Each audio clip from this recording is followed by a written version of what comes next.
नमस्कार, आप देख रहे हैं न्यूज नेशन। मैं हूं आपके साथ नैना यादव। क्या भारत में कोरोना की तीसरी लहर आने वाली है? क्या तीसरी लहर में सबसे ज्यादा खतरा बच्चों पर है? जैसा कि अभी तक रिपोर्ट सामने आई है कि बच्चों के लिए ये तीसरी लहर ज्यादा घातक होगी। वायरस के इस डेंजर जोन में आखिर किस उम्र के बच्चे हैं? ये वो तमाम सवाल हैं जिसे लेकर आपके मन में भी कई संशय होंगे। आप भी चिंतित होंगे अपने नौनिहालों को लेकर। इसी को लेकर मेडिकल एक्सपर्ट्स के साथ पेरेंट्स भी ये कहा जाए उनके भी मन में सवाल हैं, वो भी चिंतित हैं। अब इस मुद्दे पर एक ताज़ा रिपोर्ट सामने आई जिसमें इन सभी आशंकाओं को नकारा गया। सवाल ये कि माता पिता के लिए ये कितनी राहत भरी खबर है? क्या बच्चों से कोरोना का खतरा टल गया? अगर नहीं तो आने वाली चुनौतियों के लिए आखिर कैसे तैयार रहा जाएगा? इन तमाम सवालों के जवाब आज आप पा सकेंगे न्यूज़ नेशन की इस खास पेशकश में मेडिकल एक्सपर्ट के जरिए। उससे पहले हम आपको एक रिपोर्ट दिखाते हैं।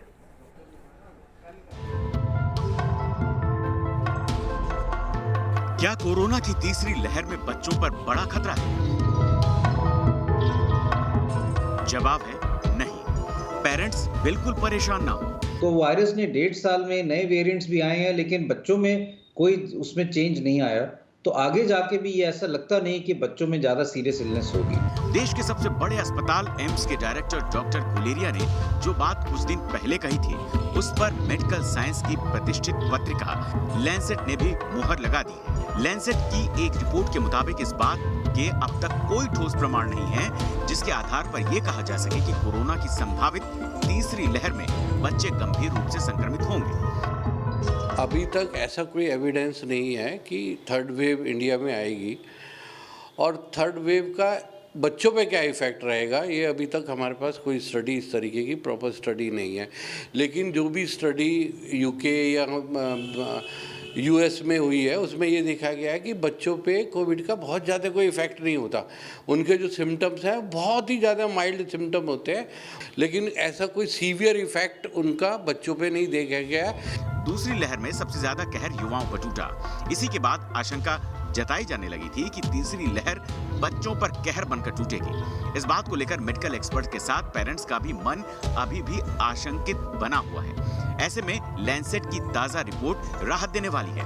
रिपोर्ट में कहा गया, तीसरी लहर में बच्चों पर गंभीर खतरा नहीं है। बच्चों की बीमारी के गंभीर लक्षण की आशंका कम है। जो बच्चे कोरोना से संक्रमित होंगे उनमें से 5% से भी कम बच्चों को अस्पताल में भर्ती करने की नौबत आएगी। वहीं कोरोना से संक्रमित बच्चों की मृत्यु दर 2% तक हो सकती है। जिन बच्चों को मधुमेह, कैंसर, कुपोषण जैसी गंभीर बीमारी है उन्हीं बच्चों पर ज्यादा खतरा है। यानी जो बच्चे सामान्य हैं उन पर कोरोना का कोई खतरा नहीं। लैंसेट कोविड-19 कमीशन इंडिया टास्क फोर्स ने देश के प्रमुख बाल रोग विशेषज्ञों के एक एक्सपर्ट ग्रुप के साथ मिलकर ये रिपोर्ट तैयार की है। रिपोर्ट में कहा गया कि भारत में कोरोना वायरस से संक्रमित बच्चों में वैसे ही लक्षण मिले हैं जैसे दुनिया के दूसरे देश के बच्चों में। अधिकतर बच्चों को बुखार और सांस संबंधी परेशानी आई। इसके अलावा हैजा, उल्टी और पेट दर्द के भी लक्षण मिले। मेडिकल एक्सपर्ट ने कोरोना संक्रमण के बाद 10 अस्पतालों में भर्ती 10 साल से कम उम्र के 2600 बच्चों के क्लिनिकल आंकड़ों का एनालिसिस करके इस रिपोर्ट को तैयार किया। लैंसेट की स्टडी का जहाँ तक सवाल है उसके बारे में अभी मैं कुछ भी नहीं कहना चाहूँगा, क्योंकि इंडिया में सर्कमस्टांसेस डिफरेंट हैं, और अगर आती है तो हमारी सरकार इसके लिए प्रिपेयर है। इसके लिए अब की बार हम प्रिपेयर हैं, क्योंकि पहले से बहुत ज़्यादा आपकी हमने तैयारी कर रखी है इसके बारे में। सवाल यह है, क्या कोरोना की तीसरी लहर आएगी भी या नहीं? क्या बच्चों से खतरा पूरी तरह टल गया है? अपने बच्चे को संक्रमण से कैसे बचाएं? कोरोना को कैसे पहचानें? क्या सावधानी बरतें? इसे समझना और अलर्ट रहना बेहद जरूरी है, क्योंकि बात आपके बच्चों की है। Team news nation. तो ये वो नई रिपोर्ट है जिससे कहा जा सकता है कि लोगों को एक उम्मीद जरूर जागी है, थोड़ी राहत जरूर है, खासतौर से उनके बच्चों को लेकर। मेरे साथ में 3 डॉक्टर्स हैं, डॉक्टर्स का पैनल है जो आपके तमाम जो मन के सवाल हैं उनके जवाब आपको उनसे मिल सकेंगे। डॉक्टर LK भारती इस समय मेरे साथ में है, डॉक्टर मनोज कुमार है और डॉक्टर स्वाति महेश्वरी है। आप सभी का बहुत स्वागत है। डॉक्टर LK भारती, सबसे पहला सवाल आप ही से कि लोगों के मन में डर था कि भाई जो तीसरी लहर आएगी वो बच्चों के लिए ज्यादा खतरा है, और ऐसे में बच्चों के लिए ज्यादा एहतियात बरतने की जरूरत है। वैक्सीनेशन को लेकर तमाम तरह की बातें हुई, लेकिन अब ये जो नई रिपोर्ट आई है ये कितनी आप इसको राहत वाली मानते हैं? देखिए नैना जी, मैंने पहले भी आपके चैनल से कहा था कि ये बच्चों में जो अभी तक देखा गया, जो भी डेटा आए हैं, उससे बच्चों में कोई बहुत सीरियस इन्फेक्शन होने का चांस कम है। बच्चे में जो भी इन्फेक्टेड बच्चे होते हैं उसमें या तो सिम्टोम एसिम्टोमेटिक होते हैं, बिल्कुल सिम्टम नहीं होते हैं, या माइल्डली सिम्टोमेटिक होते हैं, वो घर पे ठीक हो जाते हैं। जो माइल्ड सिम्टम होते हैं उसमें लूज मोशन हो सकता है, अपर रेस्पिरेटरी इन्फेक्शन हो सकता है, या डायरिया वॉमिटिंग हो सकता है, और कोई खास जो है सो जिसमें हम सीरियस इन्फेक्शन नहीं होता है। वही डेटा अभी जो लैंसेट में आया है, जिसमें कि इंडिया के एक्सपर्ट और सारे मिल करके निकाले, उसमें सेम चीज है। तो हमें बहुत घबराने की बात नहीं है, लेकिन हमें सतर्कता में कमी नहीं करनी है। हमें जो है सो इम्यूनाइजेशन में कमी नहीं करना है। जो भी एलिजिबल पर्सन है उसको इम्यूनाइजेशन जरूर करना है, और कोविड अप्रोप्रिएट बिहेवियर को हमें भूलना नहीं है। अगर हम कोविड अप्रोप्रिएट बिहेवियर को भूलेंगे तो डेफिनेटली थर्ड लहर में भी आएगा और किसी को भी इन्फेक्ट कर सकता है। वो बच्चे हों, बूढ़े हों, एडल्ट हों, किसी को भी इन्फेक्ट कर सकता है। बिल्कुल, यानी कि ये खतरा ज़रूर बच्चों के लिहाज से कम होगा, लेकिन ऐसा नहीं कि खतरा बिल्कुल नहीं होगा। ज़रा सी लापरवाही बच्चों पर इम्पैक्ट ज़रूर डालेगी। लेकिन डॉक्टर मनोज, फिर आखिर ये भी था कि जो बच्चे हैं, खासतौर से एक मिडिल एज वाले बच्चे हैं, उनको ज़्यादा खतरा रहने वाला है। अब आखिर किस तरह के खतरे को, इस रिपोर्ट को कैसे हम समझें, किस एज के बच्चों को सबसे ज़्यादा खतरा हो सकता है? देखिए, सबसे इम्पोर्टेंट चीज जो है इसमें मैं आपको एक चीज शेयर कर रहा हूँ कि रिपोर्ट तो आई है, बट रिपोर्ट पे बहुत ज्यादा मत आपको विश्वास करना चाहिए। ठीक है, 2600 हॉस्पिटलाइज पेशेंट पे का डेटा है, और ये जो कोविड-19 लैंसेट कोविड-19 जो फोर्स है, इंडिया टास्क फोर्स है, उसकी रिपोर्ट है। उन्होंने माना है कि 10 साल के बच्चों तक में जो मैक्सिमम मोर्टेलिटी रेट है 2.4% होगी। बट आप यही देखिए, थोड़े दिन पहले 25 मई को लैंसेट ने एक आर्टिकल पब्लिश किया था, उसमें उन्होंने बोला था 8 स्टेप्स लेने हैं जिससे कि रिसर्जेंस ऑफ जो कोविड केसेज हैं इंडिया में ना हो। तो मुझे लगता है कि अपनी तैयारी जारी रखनी चाहिए, और जो भी मोर्टेलिटी हुई है उसमें 40% जो मोर्टेलिटी है वो उन लोगों में है जिनमें कोई कोमॉर्बिडिटी थी। तो मेरा मानना यह है कि आप इस डेटा को थोड़ा सा सुकून देने वाला है, लेकिन इससे बिल्कुल बैठ जाने वाली बात नहीं है, क्योंकि बच्चों में संक्रमण होगा। 2.4% मोर्टेलिटी भी काफी हाई मोर्टेलिटी है। तो मेरे हिसाब से हमें अपनी तैयारी जारी रखनी चाहिए, और वैक्सीनेशन जो है जल्द से जल्द बच्चों को उपलब्ध होना चाहिए। अगर फाइजर की वैक्सीन आ जाती है या कोवैक्सीन का जो ट्रायल है बच्चों में वो कंप्लीट हो जाता है, तो बहुत बड़ा हिस्सा जो है वो वैक्सीन से प्रोटेक्ट हो जाएगा। बिल्कुल डॉक्टर मनोज जी, सबसे इम्पोर्टेंट यही हो जाता है कि अलग अलग समय पर अलग अलग रिपोर्ट्स आती हैं, उनमें अलग अलग दावे होते हैं, और लेकिन आखिर किसे माना जाए, किसे समझा जाए, किसको ध्यान में रखते हुए अलर्ट रहे, ये सबसे इम्पोर्टेंट हो जाता है। जी, आप बिल्कुल सही कह रहे हैं कि बार बार कोई रिपोर्ट आती है और एक रिपोर्ट पे बेस्ड होकर हम अपनी पूरी स्ट्रेटजी चेंज नहीं कर सकते हैं। देखिए, जो एक SIR मॉडल जिसको बोलते हैं, susceptible, infected and recovered model, उसके आधार पे हमने माना है कि थर्ड वेव जो होगा वो आएगा, जो अक्टूबर नवंबर में इसका पीक होगा, बच्चों का पॉपुलेशन ज्यादा अफेक्टेड होगा। तो हमें अपनी तैयारी उसी हिसाब से करनी चाहिए। खास करके जैसे इस स्टडी में 4 स्टेट, तमिलनाडु, केरला, महाराष्ट्र और दिल्ली के बच्चों को शामिल किया गया। तो एक रिपोर्ट है, एक सपोर्टिव एविडेंस है कि हो सकता है कि ये इतनी भयानक ना हो, लेकिन मुझे नहीं लगता है कि अपनी तैयारी इस केवल सिंगल रिपोर्ट पे बेस्ड होनी चाहिए। बिल्कुल, किसी एक रिपोर्ट के आधार पर नहीं, क्योंकि इसके पहले भी जो रिपोर्ट्स आई उसमें स्पष्ट कहा गया और विदेशों में भी इस बात पर जोर दिया गया, और यही वजह है कि विदेशों में बच्चों के लिए वैक्सीनेशन शुरू भी कर दिया गया। हालांकि भारत में अभी उसके लिए थोड़ा इंतजार करना होगा। लेकिन डॉक्टर स्वाति महेश्वरी, बच्चों का संक्रमण, अगर हम अभी इस थर्ड वेव का इंतजार भी करें, ये भी कहा जा रहा है तैयारी है, लेकिन हाल ही में हमने महाराष्ट्र में भी इस तरह के मामले देखे थे जहां पर एक ही स्कूल के कई बच्चे संक्रमित हो गए, कई जगहों पर इस तरह के सिम्टम्स नजर भी आए छोटे छोटे बच्चों में। तो कई बार तो ये भी मन में आता है कि कहीं तीसरी लहर का अभी हम सामना तो नहीं कर रहे, हो सकता है अभी हम तीसरी वेव में हैं। देखिए, फिलहाल जिस तरह से अभी पॉजिटिविटी रेट सभी प्रदेशों में अब धीरे धीरे कम हो रहा है और जिस तरह से हम हॉस्पिटलाइजेशन रेट भी अब कम देख रहे हैं, उनसे जरूर ऐसा लग रहा है कि हम दूसरी लहर की में नीचे की तरफ ही जा रहे हैं। अभी तीसरी लहर का अंदेशा नहीं दिखाई देता है कि हम तीसरी लहर में पहुंच गए हैं या आगाज हो गया, उसका ऐसा नहीं लगता है। और वहीं जो डॉक्टर मनोज ने कहा है, मैं उनकी बात से काफी इत्तेफाक रखती हूँ कि हमें जरूरत है एहतियात रखने की, हमें जरूरत है तैयारी की। देखिए, अगर हम एक तरफ स्टडी है और एक तरफ कुछ जमीनी हकीकतें हैं जिनकी तरफ भी हमारा ध्यान होना जरूरी है। अगर आप भारत की बात करें तो भारत में 40% जो हमारी जनता है वो 18 साल से कम उम्र के बच्चे हैं, तो ये एक बहुत बड़ी पॉपुलेशन है। अगर आप यूएस यूके की बात करें तो वहाँ 20% जो है बच्चे हैं 18 साल से जो छोटे हैं, तो हमारी एक बहुत बड़ी जनसंख्या ऐसी है जो बच्चों की है।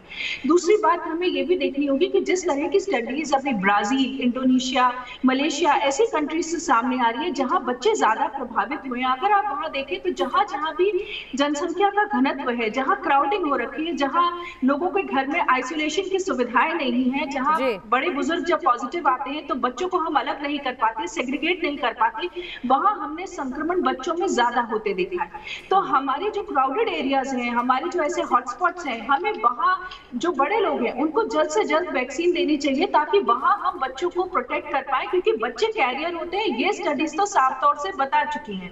तीसरी चीज इन स्टडीज से जो और सामने आई वो ये भी है कि बच्चों में, क्योंकि हम ये मान के ही चलते हैं कि माइल्ड इन्फेक्शन है, उनको ज्यादा सीवियर इन्फेक्शन नहीं होता, तो कई बार देखा गया है कि पेरेंट्स बच्चों को बुखार होने पे डॉक्टर से कांटेक्ट नहीं करते हैं। अक्सर देखा गया है कि पेरेंट्स वेट करते हैं, अगर बच्चे की ज्यादा तबीयत खराब होती है तब वो डॉक्टर से संपर्क करते हैं और तब जो है डायग्नोसिस बन पाती है।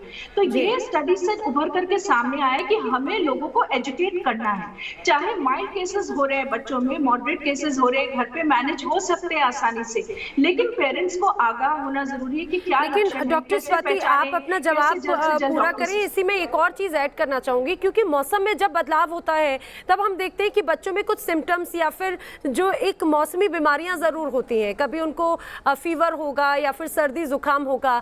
फिर इस चीज को कैसे समझा जाएगा, क्योंकि उसे एक सामान्य मौसम में बदलाव मानते हुए घर पे जो घरेलू उपचार है पेरेंट्स उसको तवज्जो देते हैं। देखिए, बिल्कुल इसमें 2-3 बातें हैं। पहली बात, अगर आप महामारी के समय में, जैसे अभी हम सेकेंड वेव के समय में, ऐसे समय में हम जरूर ये कहते हैं कि अगर किसी बच्चे को भी बुखार हो रहा है, घर में भी कोई पॉजिटिव पेशेंट है, तो फिर हमें पहले यही मान के चलना चाहिए कि बच्चे को कोरोना होने की संभावनाएं ज्यादा है और ऐसे में हमें टेस्ट कराना चाहिए, हमें डॉक्टर से संपर्क करना चाहिए। चाहे ये सही है कि हमें शुरुआत में कोई ऐसी एंटीवायरल देने की बच्चों को जरूरत नहीं होती, हम मामूली पैरासिटामोल और मल्टीविटामिन वगैरह या सिम्टोमेटिक ट्रीटमेंट ही करते हैं। लेकिन अगर हमें ये पता हो कि बच्चे को कोरोना है या नहीं है, तो उससे जो हमारे डेंजर साइंस हैं, उससे जो हमारा एक सतर्कता का लेवल है वो बहुत फर्क हो जाता है और पेरेंट्स भी आगाह हो जाते हैं कि हमें किस तरह की प्रिकॉशंस घर में रखने की जरूरत है। तो पहली चीज है ये। दूसरी चीज ये है कि अभी तो हमारे स्कूल नहीं खुले हैं, कॉलेजेस नहीं खुले हैं, लेकिन जैसे जैसे अब हम धीरे धीरे कम होंगे केसेस और हमारी ये सब चीजें खुलेंगी, तब हमारा अलर्ट लेवल हाई होना बहुत जरूरी है कि क्या बच्चे को स्कूल जाने के बाद आने से बुखार तो नहीं हुआ, क्या बच्चा जब नीचे खेल रहा था उन दिनों में तो नहीं उसे बुखार हो रहा है, क्या कहीं कांटेक्ट की कोई हिस्ट्री तो नहीं मिल रही। तो ये सब चीजों के प्रति हमें तब सजग होना होगा और वही एडमिनिस्ट्रेशन को भी सजग होना होगा कि जब हम स्कूल खोलते हैं, कॉलेजेस खोलते हैं, तो वो हमारे क्या राइडर्स होंगे जो हमें आगाह करेंगे कि अब हमें स्कूल बंद कर देना चाहिए, या हम क्या फ्रीक्वेंटली वहां पे एंटीजन टेस्टिंग करके ये चेक कर रहे हैं कि बच्चों में कोरोना का संक्रमण फैल तो नहीं रहा है, क्योंकि बच्चे एसिम्प्टोमेटिक जो है ज्यादा होते हैं और वो कैरियर हो सकते हैं, वो इन्फेक्शन घर लेकर जा सकते हैं। तो हम क्या बहुत फ्रीक्वेंटली एंटीजन रैपिड टेस्टिंग वहां पर करें ताकि हम ये पता लगा सके कि किसी स्कूल में फैल तो नहीं रहा है, बच्चों में फैल तो नहीं रहा है। अभी मुझे लगता है स्कूल्स के लिए तो थोड़ा और इंतजार करना पड़ेगा, क्योंकि अभी ये तो स्पष्ट हो चुका है कि अभी जब तक वैक्सीनेशन नहीं हो जाता तब तक ये स्थिति रहने वाली है। लेकिन डॉक्टर एल.के. भारती, भारत जहां पर 33% बच्चों की आबादी है कुल आबादी में से, और जो एक नई रिपोर्ट है उस रिसर्च रिपोर्ट के अनुसार 5% से कम बच्चों के अस्पताल में भर्ती होने की नौबत आ सकती है, 2% बच्चों की मृत्यु दर हो सकती है, तो ये भी कोई बहुत अच्छा आंकड़ा नहीं होगा। बिल्कुल बिल्कुल सही कह रहे हैं आप कि आंकड़न। हेलो जी हाँ, आप बिल्कुल सही कह रहे हैं कि पहले भी मैंने बोला कि बच्चों में बहुत ज्यादा सीरियसनेस नहीं आता है और हमें अभी कोविड से ज्यादा और जो सारी बीमारियां हैं उस पर भी ध्यान देना पड़ेगा। मौसम चेंज हो रहा है तो आजकल डायरिया, मलेरिया, डेंगू ये सारी बीमारियां भी आ रही हैं, उस पर भी ध्यान देना पड़ेगा। ठीक है, हमें तैयार रहना है, मैं नहीं कह रहा हूँ कि तैयार नहीं रहना, तैयारी तो करनी ही है हमें। जैसा कि हमने देखा कि सेकेंड वेव में इतना ज्यादा डेथ हुआ, इतनी मोर्टेलिटी हुई और इतने इन्फेक्शन हुए, तो उस हिसाब से हमें तैयारी करनी है। लेकिन साथ में हमें ये नहीं भूलना है कि दूसरी बीमारी भी होती है। तैयारी को ध्यान में रखते हुए भी हमें जो है तो वैक्सीनेशन सबको जरूर कराना है जी। इस वैक्सीन के साथ साथ बच्चों में दूसरी वैक्सीन जो है, जो रूटीन वैक्सीनेशन है, जैसे टाइफाइड का वैक्सीन है, मलेरिया, चिकन पॉक्स का वैक्सीन है, मिजल्स का है, वो सारे वैक्सीन भी लगाने हैं साथ में। प्लस हमें एक चीज और ध्यान देना पड़ेगा नैना जी, जो अगर किसी को बीमारी एक बार हो गया तो उस समय ये बीमारी ज्यादातर माइल्ड होता है, जैसा कि डाटा है और बताया गया है। लेकिन ये 4 से 6 सप्ताह के बाद ऐसा देखा गया है कि इसमें एक सीरियस जैसा बीमारी, इसको मिस्टी बोलते हैं, वो बीमारी हो सकता है। तो पेरेंट्स को रेड फ्लैग साइन जरूर बताना चाहिए हमें कि अगर बच्चे को एक बार बीमारी हुई और या घर में किसी को बीमारी हुई, वो बीमारी अगर है तो इसको 4 से 5 हफ्ते में अगर बच्चे में कोई साइन सिम्टम आता है, लगातार 3 दिन तक बुखार होता है, उल्टी होती है, दस्त होता है, कोई दाने होते हैं, तो उसको फौरन डॉक्टर से बात करना चाहिए, उसको एडमिट कराना चाहिए। ये एक मिस्टी हो सकता है जो कि इस बीमारी का कॉम्प्लिकेशन है, तो इसके बारे में हमें जरूर सोचना चाहिए, इसमें बच्चे को एडमिट कराना। हालांकि इसमें भी मोर्टेलिटी बहुत कम है, बहुत कम मोर्टेलिटी है इसमें भी। अगर जल्दी से जल्दी हम इसको डायग्नोज कर लेते हैं, अगर हम ट्रीट करते हैं इसको मिस्टी को, तो इसमें हमारी मोर्टेलिटी बहुत कम होगी।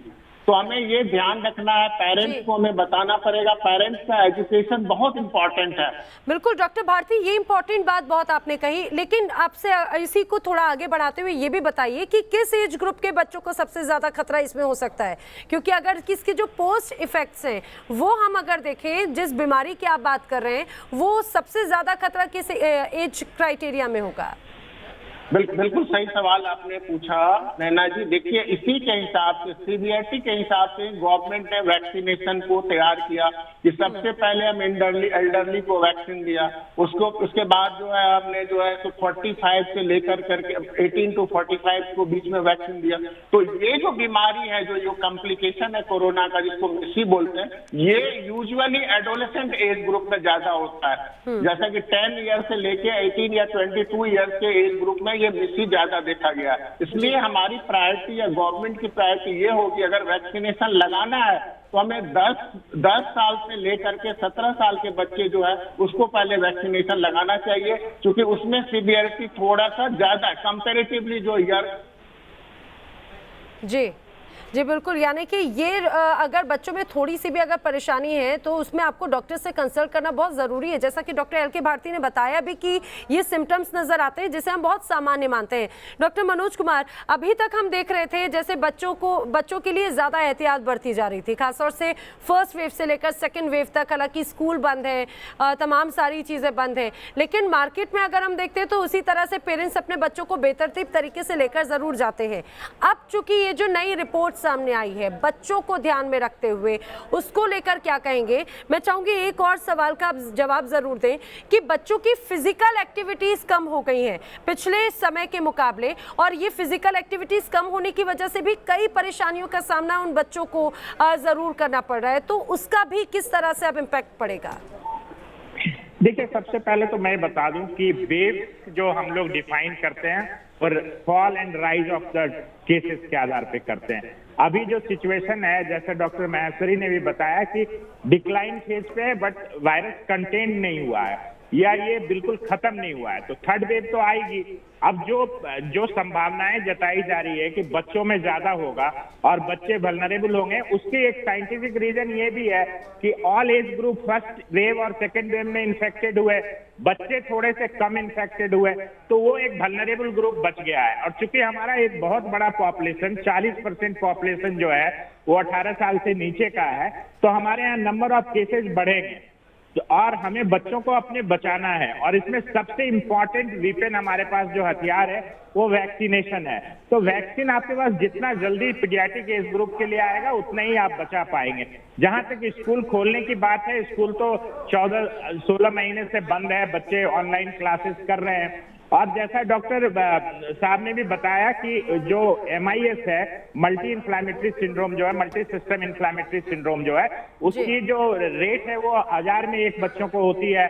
एडोलेसेंट वालों को ज्यादा होती है, 10 से 18 साल के, बट उसमें मॉर्टिलिटी बड़ी हाई है और उसको ट्रीट करने के लिए हॉस्पिटलाइजेशन की जरूरत पड़ेगी। तो हमें अपने पीडियाट्रिक ICU को, हमारे पीडियाट्रिक वार्ड को तैयार करना पड़ेगा। इम्यूनोग्लोबुलिन का बड़ा रोल होता है, वो अवेलेबल होना चाहिए। हमें पहले और दूसरे वेव से ये लर्निंग लेनी चाहिए कि जिस तरह से हम लोग रेमडेसिविर के लिए और तमाम दवाइयों के लिए भागते रहे, वैसी स्थिति न आए। दूसरी चीज कि जो बच्चे सिक होंगे उनको वेंटिलेटर की जरूरत पड़ेगी। पीडियाट्रिक ट्यूब से लेके पीडियाट्रिक वेंटिलेटर डिफरेंट है, तो उसकी भी तैयारी करनी पड़ेगी।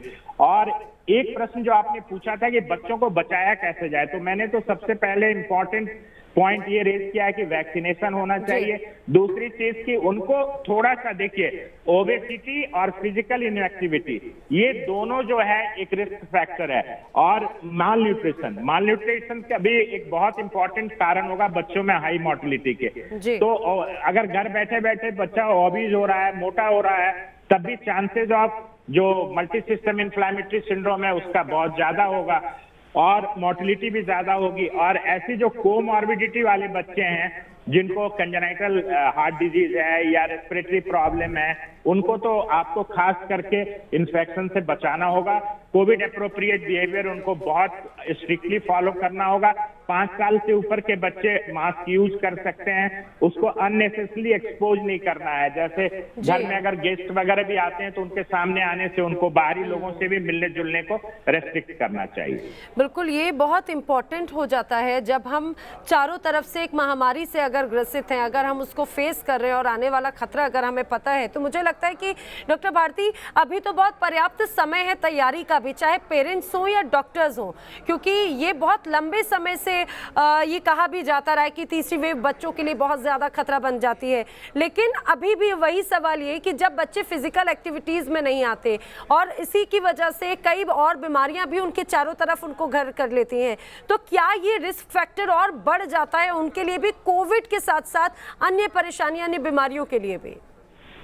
बिल्कुल सही है, बिल्कुल सही कहा आपने कि अगर बच्चों में कोमॉर्बिड कंडीशन होगा, जैसा कि डॉक्टर मनोज ने भी कहा कि अगर बच्चे में डायबिटीज, ऐसा नहीं कि बच्चे में डायबिटीज नहीं होता है, बच्चे में डायबिटीज रहता है। आजकल बच्चे घर में रह रहे हैं, स्क्रीन टाइम बहुत ज्यादा बढ़ गया है उनका, फिजिकल एक्टिविटीज नहीं हो रही है और प्लस मेंटल टेंशन भी हो रहा है बच्चे को, बच्चे अपने दोस्त से नहीं मिल रहे हैं। सो हमें ये चीज बहुत ज्यादा ध्यान देना पड़ेगा, हमें बच्चे बंद करके बच्चे के बारे में सोचना पड़ेगा, न्यूट्रिशियस डाइट देना पड़ेगा, प्रॉपर उसको स्लीप हो वो देखना पड़ेगा और एक्सरसाइज कराना पड़ेगा बच्चे को, सो दैट कि हमें कोमॉर्बिड कंडीशन जो भी है उससे किसी तरह से बच्चे को बचाएं, सो दैट कि अगर बच्चे में इन्फेक्शन होता भी है तो उसमें वो सीरियस बीमारी ना हो जिससे कि उस बच्चे को एडमिट करने की जरूरत पड़े।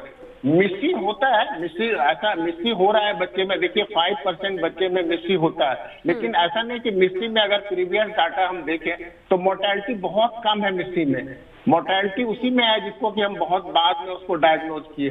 सो अगेन आई विल रिटेरिएट कि अगर बच्चे में हम पेरेंट्स को हम रेड फ्लैग साइन के बारे में जरूर बताएं कि अगर किसी के घर में कोरोना हुआ है तो बच्चे ज्यादातर एसिम्टोमेटिक होते हैं, बच्चे में कोई सिम्टम नहीं होगा आपको, लेकिन 3 से 4 हफ्ते में अगर बच्चे में बहुत हाई ग्रेड फीवर 3 दिन से हो गया, पेट में दर्द हो गया बहुत ज्यादा, दस्त और उल्टी हो गया, जी डॉक्टर भारती, ठीक है, दाने हो गए, लाल हो गया, आंख लाल हो गया, तो ये एक साइन है जो कि मिस्सी हो सकता है। तो ये चीज हमें पेरेंट्स को बताना पड़ेगा। और मुझे लगता है कि आप लोगों ने इतने अच्छे से सभी दर्शकों को बताया भी है कि किस तरह के सिम्टम्स अगर उनके बच्चों में उन्हें नजर आते हैं तो क्या सही समय है डॉक्टर से कंसल्ट करने का। आप तीनों का बहुत शुक्रिया, doctor LK Bharti, doctor Manoj Kumar, doctor Swati Maheshwari.